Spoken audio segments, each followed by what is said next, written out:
नमस्कार मित्रांनो, सर्वांना जय भीम. मी गौतम मावळ. माझ्या यूट्यूब चॅनलवर आपणा सर्वांचं अगदी मनापासून हार्दिक स्वागत करतो. मित्रांनो, आजचं आपलं कॅप्शन आहे अक्कल पाजळा किंवा हुशारी दाखवा. तुमच्या मनामध्ये नेमका प्रश्न निर्माण झालाच असेल, कोणाला अक्कल पाजळायला लावायची, कोणाला हुशारी दाखवायला लावायची आणि तुम्ही असं का म्हणताय. मित्रांनो, या सर्व प्रश्नांची उत्तरं जर बघायची असतील तर आपल्याला हा व्हिडिओ संपूर्णपणे बघावा लागेल. मित्रांनो, असं झालंय की 28 नोव्हेंबर हा महात्मा ज्योतिराव फुले यांचा स्मृती दिन आहे आणि या स्मृती दिनाला अभिवादन करण्यासाठी वंचित बहुजन आघाडीचे प्रणेते तथा बाळासाहेब आंबेडकर हे पुण्यामध्ये येतात आणि पत्रकारांनी विचारलेल्या प्रश्नाला उत्तर देताना बाळासाहेब असं म्हणतात, हा ओबीसीचा लढाचा जनक हा प्रकाश आंबेडकर आहे, एवढं लक्षात ठेवा. ही गोष्ट मीडियामध्ये पसरल्यानंतर काही पत्रकार जे अगोदरच आपला कुलुषित विचार करणारी जे मंडळी आहेत की जे मागं मी त्यांना म्हटलं होतं की तुमचा चष्मा बदला, परंतु त्यांनी तो चष्मा बदललेला नाहीये.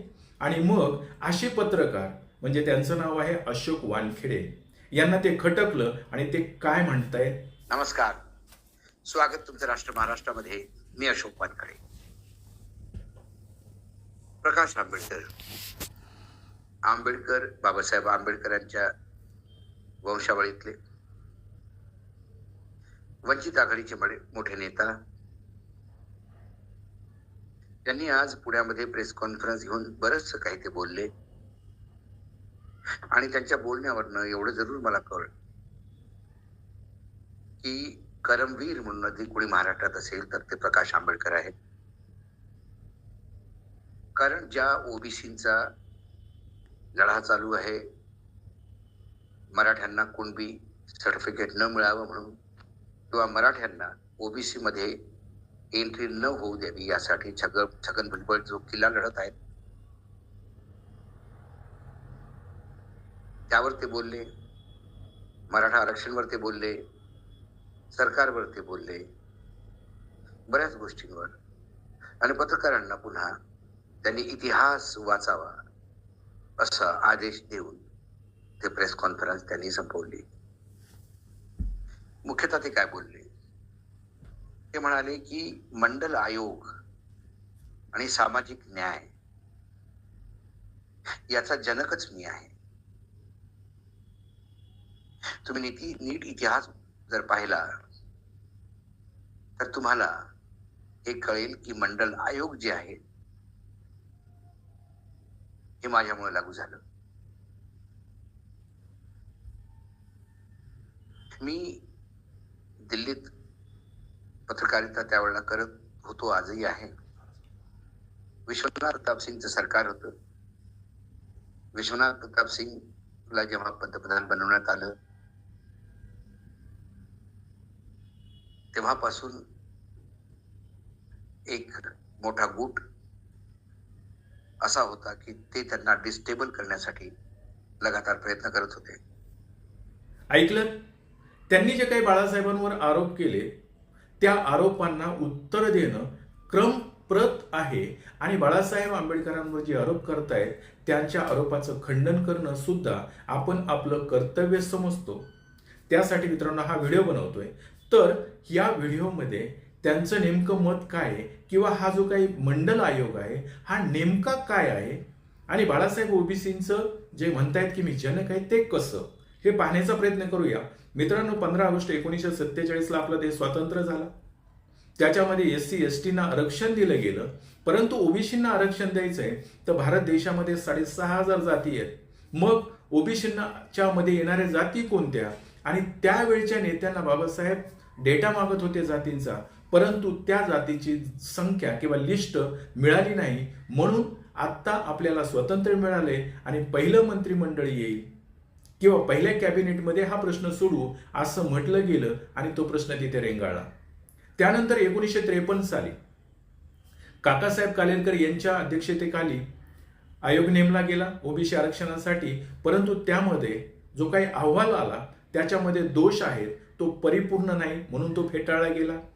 त्यानंतर 1977ला जनता पार्टीचं सरकार आलं आणि मग मोरारजी देसाईंनी 1 जानेवारी 1979ला पुन्हा एकदा मागासवर्गीय आयोग नेमला आणि त्या आयोगाचे अध्यक्ष म्हणजे 5 त्याचे सदस्य आणि एक अध्यक्षांचं नाव होतं बिंदेश्वरी प्रसाद मंडल म्हणजेच PB मंडल आणि त्याला आपण मंडल आयोग असं म्हणतो कारण त्यांच्या अध्यक्षतेखाली गेला. आणि त्याच्यामध्ये काय होतं तर सामाजिक आणि शैक्षणिक मागासलेपणा सिद्ध करणे आणि त्याच्यावर उपाययोजना सांगणे एवढं काम त्यांच्याकडे होतं. त्यांनी अहवालही केला परंतु त्याच वेळेस मोरारजींचं सरकार गेलं, इंदिरा गांधींचं सरकार आलं. इंदिरा गांधींना PB मंडलाने रिपोर्ट सादर केला परंतु तो तसा बाजूला राहिला. 84 साली इंदिरा गांधी गेल्या, त्यानंतर राजीव गांधी आले. कुठल्याही प्रकारचं काम याच्यावर झालेलं नाही.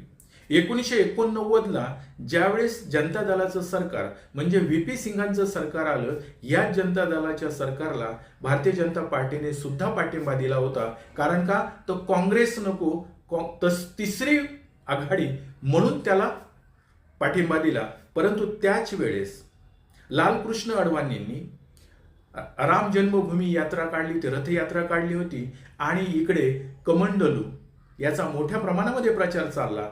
आणि हे जर 1990चं दशक बघितलं तर याला वॉटर सेड मुवमेंट असं म्हटलं जातं किंवा परिवर्तनाची सुरुवात झाली असं म्हटलं जातं. कारण 1990च्या दशकामध्ये जागतिकीकरण, उदारीकरण आणि भारत देशामध्ये असलेले आर्थिक प्रॉब्लेम याच्यामध्ये सापडलेलं हे सरकार, शिवाय अंतर्गत कुरघोडी यामुळे सरकार जाईल की काय अशी गोष्ट घडत होती. आणि मग आता जर सरकार वाचवायचं असेल तर काय केलं पाहिजे.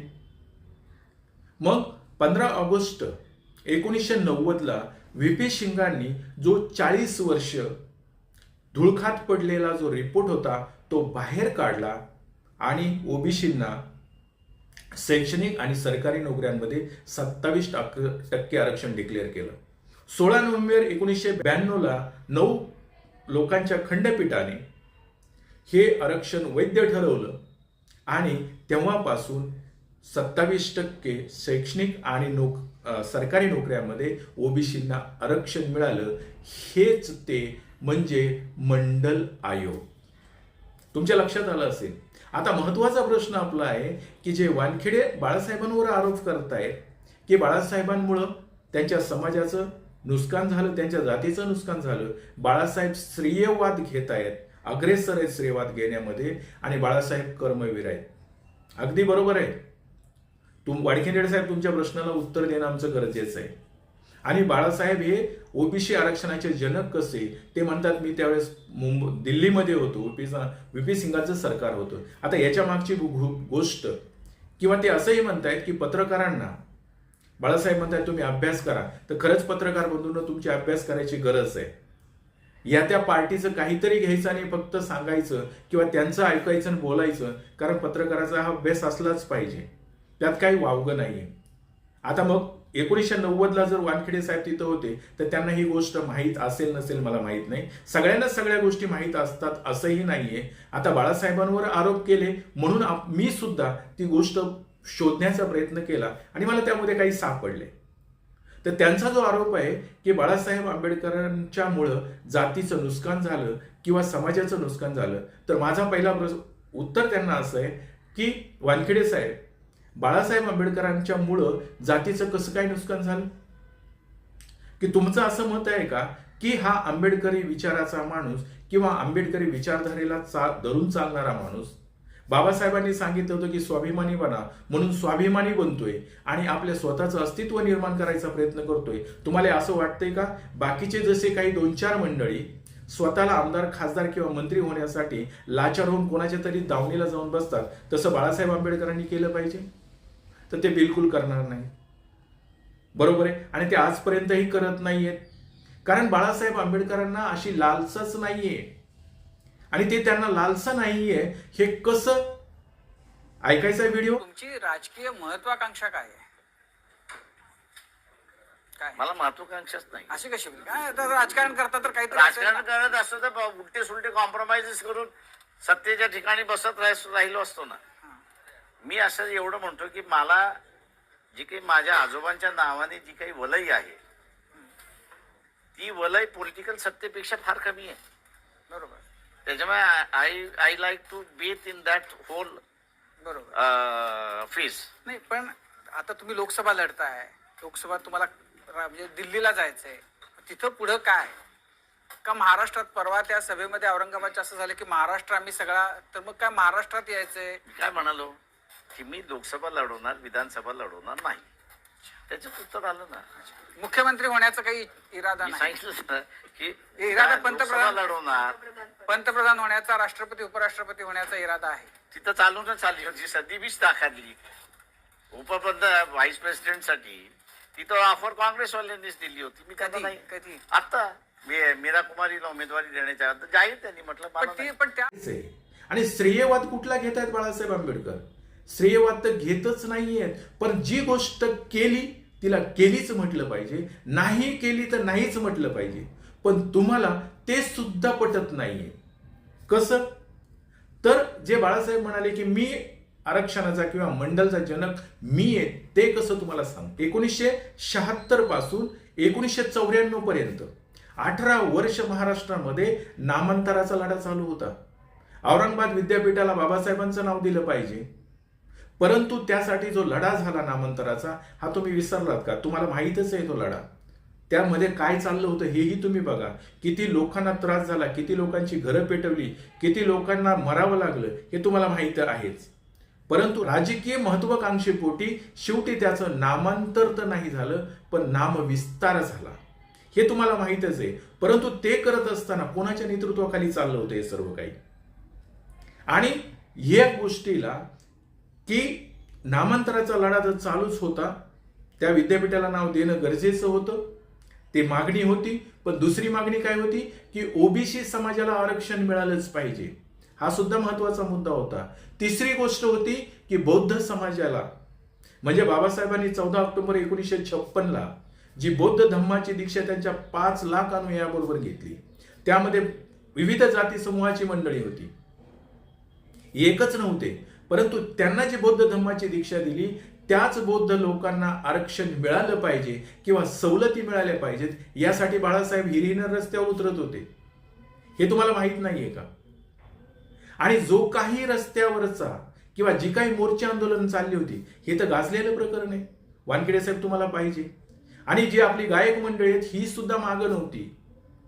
त्यावेळेस ते गाणं जे होतं भरभरून किंवा जिकडे तिकडे ऐकायला मिळत होतं, ते गाणं असं होतं, जर का भीमाई नसली ती आज, जर का भीमाई नसली ती आज, बौद्धाच्या सवलती मिळवण्या करूया बुलंद आवाज, जर का भीमाई नसली ती आज.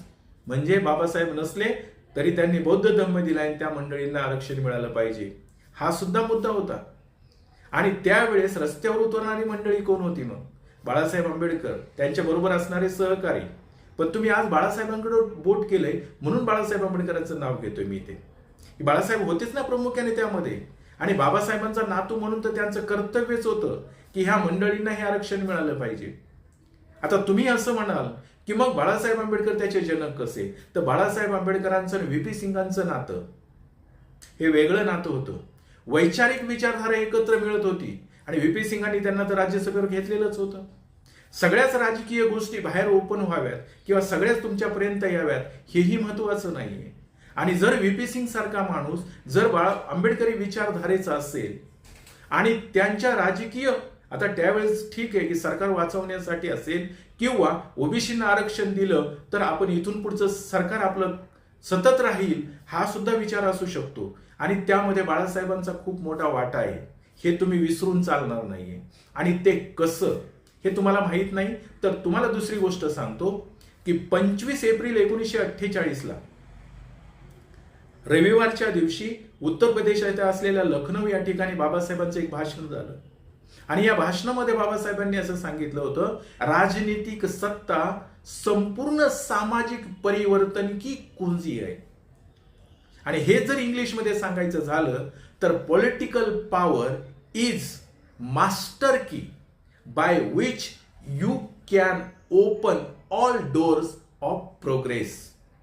म्हणजे तुमची जर राजनीतिक सत्ता जी आहे ही तुमच्या सामाजिक परिवर्तनाची चावी आहे आणि ती तुम्हाला हातामध्ये मिळवावी लागेल. आणि ह्या वाक्याला त्या ठिकाणी बाबासाहेबांच्या कडकडाट टाळ्यांचा प्रतिसाद मिळाला होता. आणि बाबासाहेब असं सांगत होते की SC, ST, OBC आणि अल्पसंख्याक या सर्व मंडळींनी एकत्र आलं पाहिजे. कारण बाबासाहेब ओबीसींना आरक्षण द्यावं म्हणून हट्ट धरून होते, परंतु त्यांना जातीची लिस्ट मिळत नव्हती म्हणून ते थांबलं होतं. कारण SC, ST ना तर मिळालेलंच होतं, ओबीसींना मिळावं पण जातीची लिस्ट नाही म्हणून ते थांबलं. आणि म्हणून बाबासाहेब म्हणत होते SC, ST, OBC आणि अल्पसंख्याक या सर्व मंडळींनी एकत्र आलं पाहिजे, यांचं ध्येय एक असलं पाहिजे आणि त्यांनी एका झेंड्याखाली येऊन ही राजकीय सत्ता आपल्या हातात घेतली पाहिजे. कारण राजकीय सत्ता जर त्यांच्या हातात असेल तर समाज परिवर्तनाची ती चावी आहे. काय म्हणत होते? ती समाज परिवर्तनाची चावी आहे. आणि बाबासाहेबांनी सांगितलेलं जर वानखेडे साहेब तुम्हाला माहित नसेल तर मी काय बोलू आता त्यावर. हे बाबासाहेब म्हणालेत ना.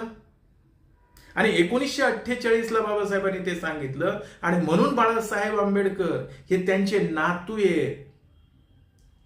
ओबीसींचं आरक्षण 1990ला मिळालं, 40 वर्ष रखडत होतं. त्यामध्ये बाळासाहेब आंबेडकर होते की नाही हे तुम्ही मला सांगा. विपजनाच्या सरकारमध्ये ते होते की नाही ते मला तुम्ही सांगा. आणि मग तुम्ही त्यांना कसं म्हणताय की बाळासाहेब आंबेडकर हे श्रेयवाद घेण्यात अग्रेसर आहेत? त्यांनी केलंय. आणि मग बाबासाहेबांचं स्वप्न म्हणजे आजोबांचं स्वप्न पूर्ण करण्यासाठी ज्या माणसाला कुठल्याही पदाची अपेक्षा नाहीये, आणि त्या व्हिडिओत तर तुम्ही बघितलेच की मला जे काही बाबासाहेबांचा नातू म्हणून मला जे वलय ते ह्या राजकीय सत्तेपेक्षा किंवा त्यामध्ये असलेल्या पदापेक्षा खूप मोठं आहे बाळासाहेब सांगता येतच. आणि त्यात चुकीचं काय? आणि तेही स्वाभिमानाने. म्हणून बाबासाहेबांचं स्वप्न, राहिलेलं अधुरं स्वप्न पूर्ण करण्यासाठी बाळासाहेब आंबेडकर कुठल्याही पदाची अपेक्षा न करता अहोरात्र महाराष्ट्र असेल, देश असेल, संपूर्ण शोषित, पीडित, वंचित घटकांना एकत्र करण्याचं काम करतायत. आणि जसं बाबासाहेबांनी 48ला सांगितलं की तिसरा पर्याय उभा करा, कारण सत्ताधारी आणि विरोधक हे एकाच नाण्याच्या दोन बाजू आहेत. आणि तुम्ही तिसरा पर्याय उभा केला. आणि वानखेडे साहेब तुम्हाला आता वाटत नाही का की बाळासाहेब आंबेडकर हा तिसरा पर्याय उभं करण्याच्या मार्गावर आहेत किंवा बाळासाहेबांची विचारधारा त्या पद्धतीने पुढे जाते? महाराष्ट्रामध्ये आज जे ओबीसी आणि मराठ्यांचं चाललंय, एकमेव महाराष्ट्रातला किंवा भारतातला नेता असेल की जो मराठ्यांना आरक्षण मिळालं पाहिजे म्हणून त्यांच्या बाजूने उभा आहे. त्यांना आपल्या संविधानिक रीतीने आरक्षण मिळालं पाहिजे आणि ते मिळवून देतो म्हणणारा छाती ठोकपणे एकच नेता आहे, तो म्हणजे बाळासाहेब आंबेडकर. हे तुम्हाला माहित नाही का? आणि मग जर बाळासाहेब आंबेडकर तिसरा पर्याय देण्याचा प्रयत्न करत असतील आणि ते बाबासाहेबांचं स्वप्न 1948ला मांडलेलं जर बाळासाहेब पूर्णत्वाकडे नेण्याचा प्रयत्न करत असतील आणि तुम्ही जर म्हणाल कर्मवीर, तर हो कर्मवीर आहेतच. कारण आज महाराष्ट्रामध्ये जर सभा बघितल्या त्यांच्या किंवा सर्व जाती धर्मातला समाज जर बघितला तर त्यांच्या मागे एकवटला जातोय आणि तिसरा पर्याय उभं करण्याच्याच प्रयत्नात बाळासाहेब आहेत. आणि मग ते श्रेयवाद घेत आहेत. आज जर उद्या जर मराठ्यांना बाळासाहेबांनी आरक्षण दिलं तर तुम्ही असं म्हणणार का बाळासाहेब श्रेयवाद घेत आहेत?